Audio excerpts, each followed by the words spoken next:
All right. What's up? Welcome to the Gossip Intellectual Podcast with me, Royce Wynn, here to talk sports, entertainment, politics. Whoa, the big word this week. We just had an election on Tuesday. Okay? And it happened. Okay? Did anybody predict this? Okay, they said it was close the whole time, and it turns out it was a little bit of distance there. Right? If you're watching races, it was not inches. It was not who puts their head over the line. Okay, it was a whole thigh, leg, calf over the line. So, we thought we were more prepared, we were more informed, and things would be different. So, a lot of tears. Okay, there's always going to be tears after the election, but this one felt different. Okay, the world that I was in, the bubble that I was in, it was just like, there's a lot at stake. Okay, a lot of things are going to be taken away if we don't do this right. And I feel like we didn't do it right. And we got to figure out, how to do it right and what we can do now. And that's all we can do, man. It's an emotional week. I've shed some tears, or I tried to. My toxic masculinity held them back a little bit. And we're dealing with it day by day, one step at a time. Okay, you don't have to pick it up all right away. But you show up. Okay. One of my favorite quotes: whether you're 30%, 80%, you gotta show up and keep living and keep learning and getting better. And as much as we hate it, losses are where the biggest lessons are learned. And when you become the best, right? When you win, you learn a little bit. You're like, okay, that little thing worked. But when you lose, you dissect every little detail, every little thing. What happened? Here. Because the pain makes you do that so you don't feel that pain again. So I hope you're all right. Do what you need to do. Drink your tea. Your safe place, your comfort zone, your comfort people. Do that. And, I'm here. I'm here to talk and add my 2 cents and hopefully some energy and joy. All right. I've had a rough couple of weeks for me, even before the election. I was just, but I keep showing up and it keeps getting better. It does get better. Okay. You get stronger. You get stronger when you show up when it's hard. All right. So let's talk about where we go from here. So I just keep thinking about the past. And I'm just like, how does anybody not remember? Right? Because 2020, the last year of Trump's presidency, was hell for me. I mean, I was going through mental health stuff, crazy insomnia, sleeping 1 hour a night. And I was just waking up, seeing his dumbass tweets every day. I remember when he won, just getting in a cab with a girl, privileged area. I think it was like the West Village Tribeca. And me being like, yeah, I'm going out to drink. It's been a rough day. And her being, she pried. She wanted to hear. She knew what it was. I think it was the night of the election or the day after. And she was like, what? And I was like, the election, right? She was like, oh, everything gonna be okay. And I just looked at her like, what? And I said, that is the difference in America. There's 2 Americas, okay? Yeah, I'm in your little space right now that you live in, okay? I'm here for a visit. But in your world, you're just like, It'll be fine. Wasn't fine. Whole pandemic happened. Okay, the vibration of the country was low. And chaos ensued. But apparently nobody remembered. And then what I think nobody is bringing up is that if it wasn't for a whole freaking pandemic, right? Pandemonium, this guy would have won again. Okay? Because everybody's like, yeah, Biden won, but it was cut. But look at all these people that voted for Trump. I think people forgot that. Those people didn't forget. Okay? They doubled. They multiplied. Okay? They were like a virus. Okay? Literally a virus. Around the country again, just voting wise. Okay? And they came out again. They weren't happy with Biden.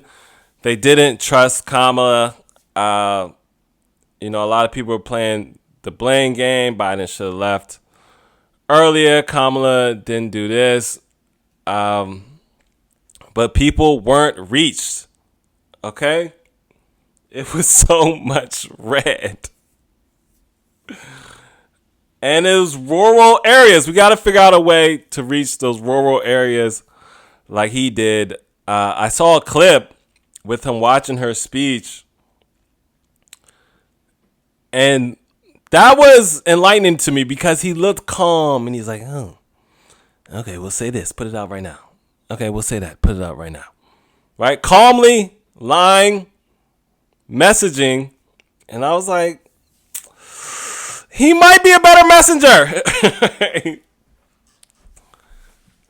He might understand something that the Democrats don't. That you just gotta lie and be confident and play to people's fears in their hearts. I don't know. I don't know if that's just all he knew how to do, or if he knew on a higher level that it was gonna work. He knew something. Okay, and we were all laughing about it, making jokes about it, doing TikToks about it.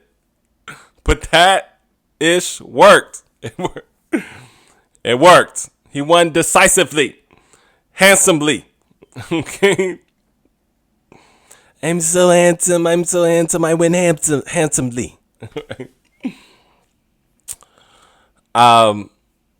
So people are sad, distraught. What hurt me the most, almost brought me to tears. This guy was like, I gotta look at my daughters, and I'm just like, yeah, man. I thought it would have been a great symbol, a great message, a great move forward for Kamala Harris to be president. But we're not there as a country. We're not there. Okay, this is a sick country. It's a sick world we lived in, and a lot of it comes from social media. And just when I'm out, I just watch. I'm a comic. I study human behavior, and I'm just like, people are dumb. And it's not just here. Okay, it's all around the world. I think I saw someone, they were just like, incumbents are losing all around the world. But, I mean, people are just more focused on, I don't know. From what I see in New York, it's just people are more focused on materialism, looking cute, sounding cute, popularity, being on social media. Okay? I don't think people are reading anymore. I don't think people are studying. It's an uneducated world and environment, and people just want to be hot at the end of the day.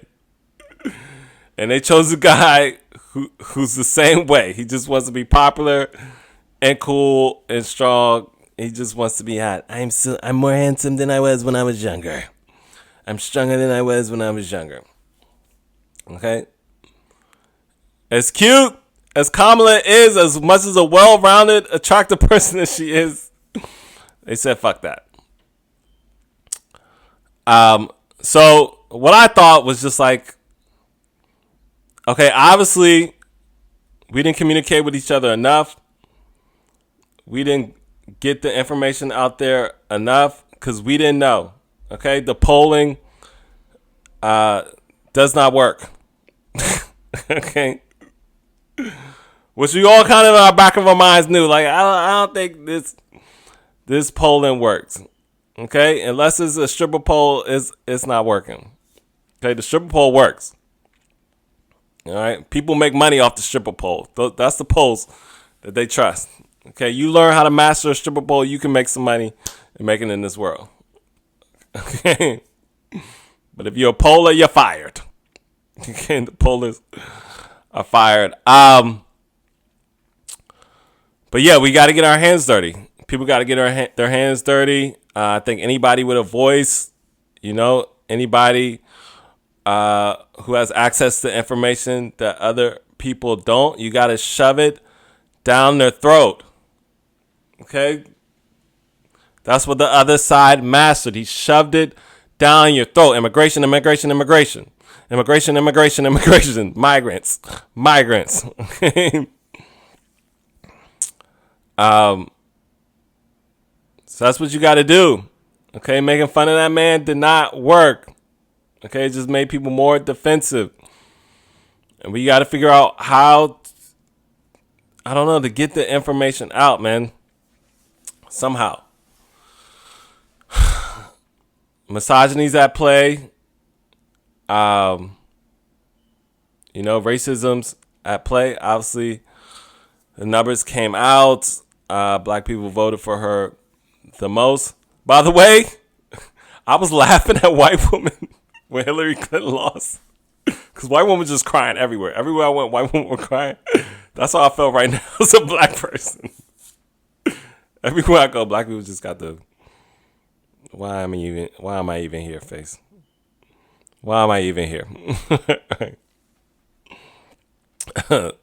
So it just hurts when the person that looks like you, that comes from your community, loses. It hurts a little bit more. It stings a little bit more. So I understand white woman's plight from 2016. Yeah. So pick up the pieces. Keep moving forward. This is going to be rough. It's going to be rougher than the first one. Like I said, we got to live in reality, okay? Dark days are coming. And, the harder it is, the harder you fight. And that's what we're going to have to do.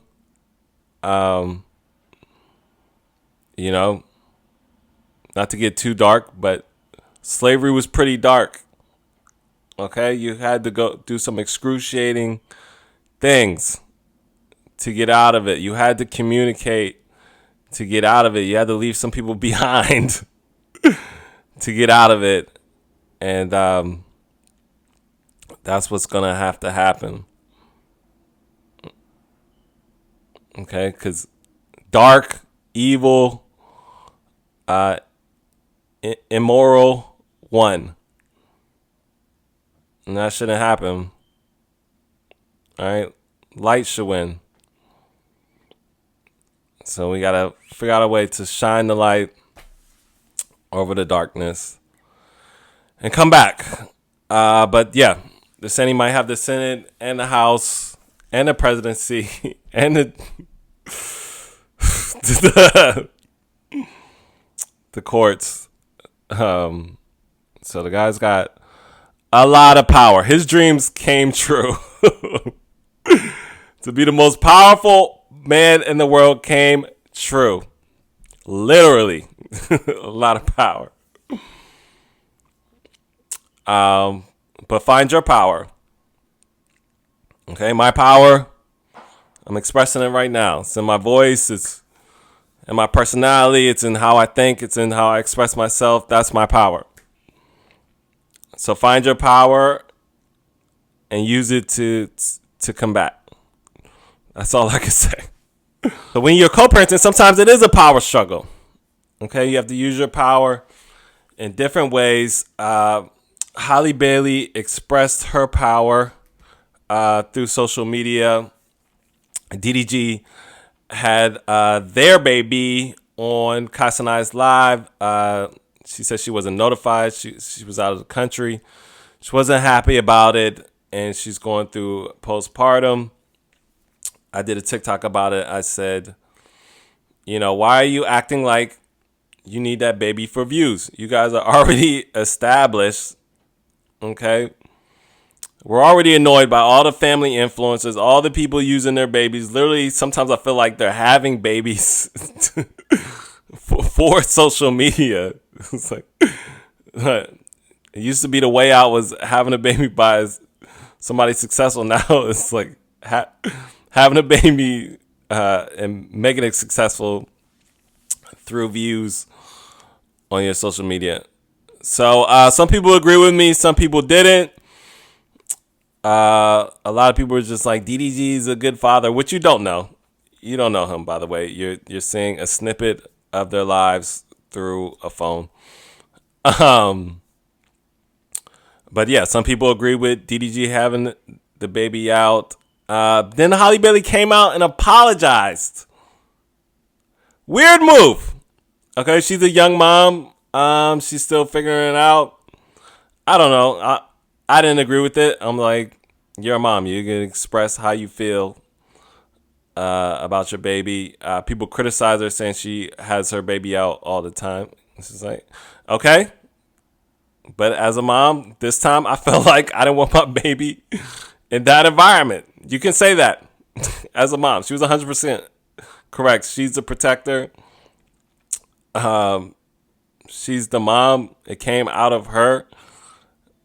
So if you're feeling a certain way, if you're emotional about something, you don't have to apologize how you feel about something happening with your child. That's how I feel.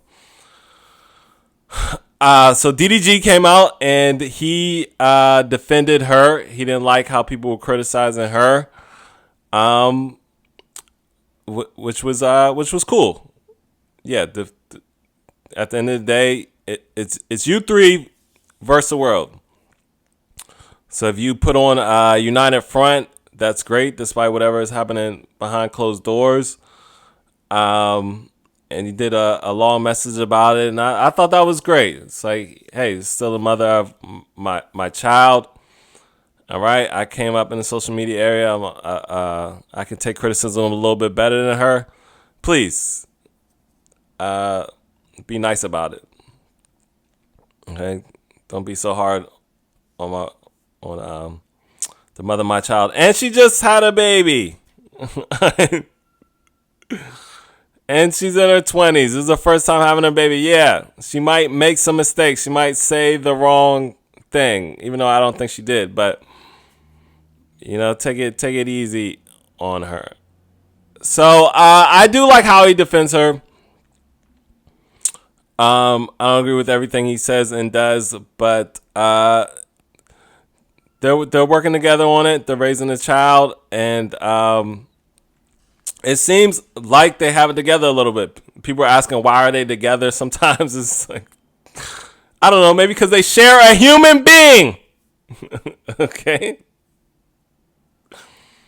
Right? If anything is going to bind two people together, it's a human being. Okay? As we've learned this week, we're all connected.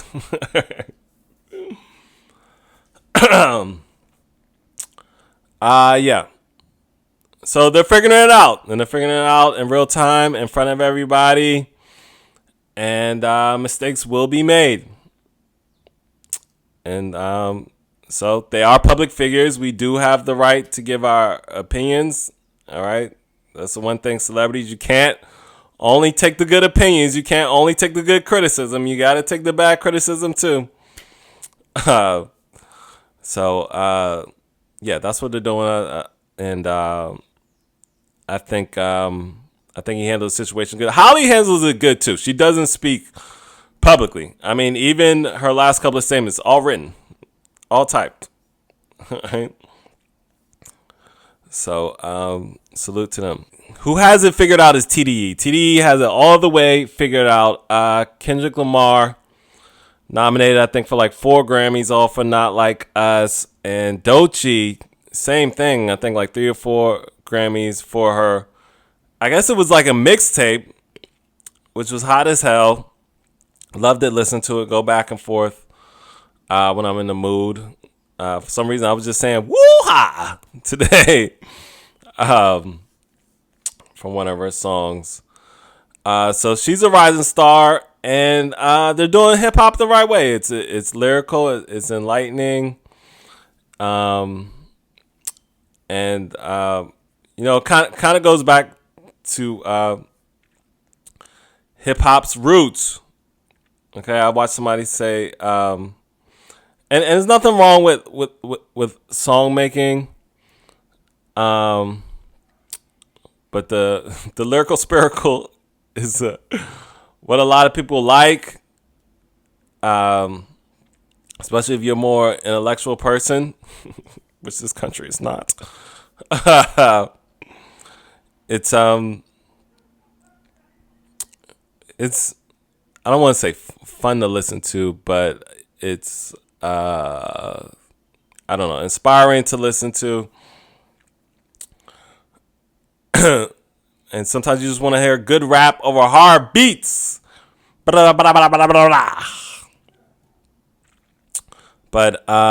it's all good. All good. You want something that speaks to your soul. Okay?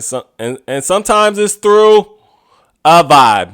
Some vibe rappers speak to your soul. Somehow Future, no matter how toxic he is, even though I'm not living that life, I don't even think he's living the life that he's talking about. It's soulful in a way. Okay? Now, sometimes I think he gets away with murder. He'll do 100 songs a year talking about nothing, not even pulling full raps in. But he's got that voice and that sound and that vibe that just resonates. But Doechii, everybody's calling her the new Lauryn Hill, so that's exciting to see. She's able to do, I guess, I can't think of the word, lyrical rap, but still make it fun to listen to. And she's getting more free with herself. I'm like, I didn't know she had all that underneath. Tyler was snubbed. Ridiculous. She had a great year. Hit songs, still heating up. Just put out another banger, a nice video. So for her not to get nominated, I don't understand how that happened. And I know she's having some PR issues, but it wasn't that serious. So I don't know if behind the scenes, maybe her team is having some problems. It seemed like her team isn't the most liked, but should definitely be nominated for the year she had. I don't know what her category is. She's Afrobeats. Is there an Afrobeats category? But for her not to get nominated is crazy. Crazy. Drake not nominated. All right. Somebody check on Drake. You're gonna have to go buy another mink for comfort, so you can feel safe. Who knows what Drake is doing? He's all over the place. I don't think Drake knows what he's doing. He's spiraling. But Drake has had a good run. I listen to Drake every day. Okay. Some songs he's put out are just, a part of my life. And, as I get older and more mature and more evolved, it gets harder and harder to listen to Drake. But some stuff just still hits. So shout out to all the Grammy nominated artists. Congratulations. But yeah, acknowledge the West Coast. I know New York. One time was like all real rap comes out of New York. No. Okay. All the real rap is coming out of Los Angeles right now. So we got to embrace all parts of America, respect all parts of America, stop turning your nose up, get outside of your bubble, and learn about different cultures and the way people think. Everybody has something to offer you. Okay? And just be open. Be open to new things and new places. I have not traveled enough, right? And I I like different vibes from different places. I try to learn as an artist. You try to take in other stuff. This is a person. It's how I was raised. My mom travels a lot. She was always telling me to try new things. Um, and we respect it. You know, the greatest singer right now is from Texas. So yeah, West Coast running rap at the moment. Um, you never know. You look at people's past sometimes, and they came from the smallest place, and the place, everybody might turn their nose at and say, "Why would you go there?" And gave us some of the biggest contributions. So, don't count anybody out. Okay, so Brianna Chicken Fried did not count herself out. Brianna LaPiglia, I still don't know how to say her name. But she dropped a bombshell that Zach Bryan offered her $12 million to stay silent about her relationship. And she pretty much said she was emotionally abused for a year by the guy. And his exes have signed NDAs. But this is not just a one-time thing. And these singers, man, just men in general. I spoke to this on my last podcast. I think want to control women in some way. And I was just listening to academics, and he's just like, your girl is getting smashed out by other guys, the trainer, blah blah blah. And it's just like, okay, you gotta take into account the fact that you were treating her like shit. Okay. So yeah, just the women are always demonized for hurting men, and men hurting women is often excused or sometimes even celebrated, put her in her place.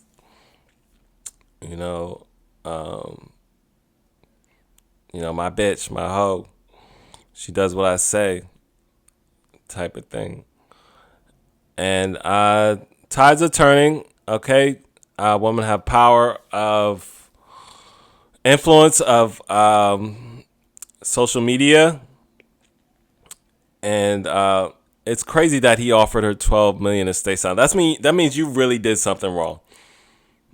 If you got to throw that much money at a situation, that means you were doing something wrong, and you haven't tried to change.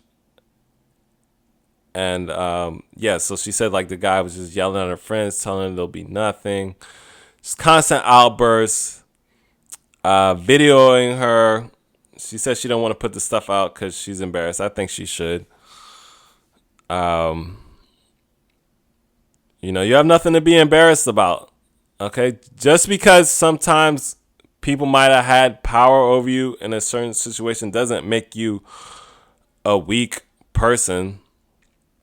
Okay, we've all had moments where we just didn't have the power, and you might be embarrassed by that. But the fact that you came out and said something and didn't take $12 million, which a lot of people would have taken and gone on with their lives, shows you're a strong person.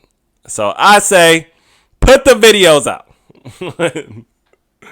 Let them burn. And make him do his own fake ass apology. The way this country is, apparently he'll get the tour again. So love and light to her. Like I said, she's young. She's 25. Okay, and that's very strong. I mean, we talked about Meg Thee Stallion. These girls are in their 20s. Going out with crazy guys, and hopefully these guys grow and learn from these situations. Because you're going to have kids one day, and you might have daughters, and you're going to have to explain why you treated women in the way you did. Because all this stuff is going to be on the internet. So salute to her, man. And these entertainers, just because you have money and power, okay, you can't just treat women however. All right. So, unfortunate situation, and I don't even listen. What does he do? Country music, but because of the relationship, I heard murmurs of him not being the greatest guy, and she said he broke up with her. She should have broke up with him.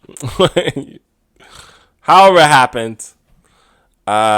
Good for her for speaking up and speaking out, and hopefully it'll help some people, and less people will get involved.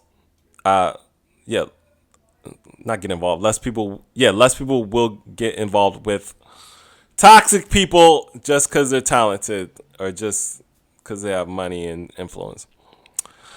All right. Baltimore Ravens. Let's talk about them real quick. So I wasn't sold on the Baltimore Ravens, but I think they're the real deal. After last night, after that comeback win, I was like, why is everybody talking about Lamar Jackson? Like, he hasn't done that great. But yes, last night I thought that was a pretty big win and showed who they really are. And the defense showed up. The offense showed up. I mean, that tiptoe touchdown by Lamar Jackson, it was like he was literally on ice skates. It was insane. And Cincinnati's pretty good. Joe Burrow's pretty good. They just somebody's always a little bit better, man. So shouts out to the Ravens. I'm from the DMV. The DMV is hot right now in the NFL, and looking forward to seeing if they can get back past the Chiefs this time. We'll see. The AFC is on fire. All right, they made some mistakes, but they made up for it. So I don't know. Maybe if they face a better team, those mistakes will be exposed. Damn, I forgot the name of the guy. The guy rushing Joe Burrow. He had Joe Burrow's number. I think they said he sacked him 3 times. Hit him on that last throw. So just want to shout out to the Baltimore Ravens. The Ravens are back. Jess Hilarious is back. Baltimore's back. All right. Grand scheme of things, not a big city, making a difference. So yeah, sorry if I'm a little down today. I'm a little drowsy. I'm in my head. I feel like people are in my head. And so that gets to me. And so I don't want people to see the things in my head all the time. It's not always the best thing. But shout out to you. And yeah, with power comes responsibility. And, people are paying attention to me. And I guess that comes with what I developed myself to be, which is what I wanted. I didn't know it's going to be attention this way. However it comes, it comes. It will lead to other things. So keep showing up, keep using your power. And that is the Gossip Intellectual with Royce Wynn. Have a great day. Have a great week. Don't give up on yourself. And have a drink. Bye.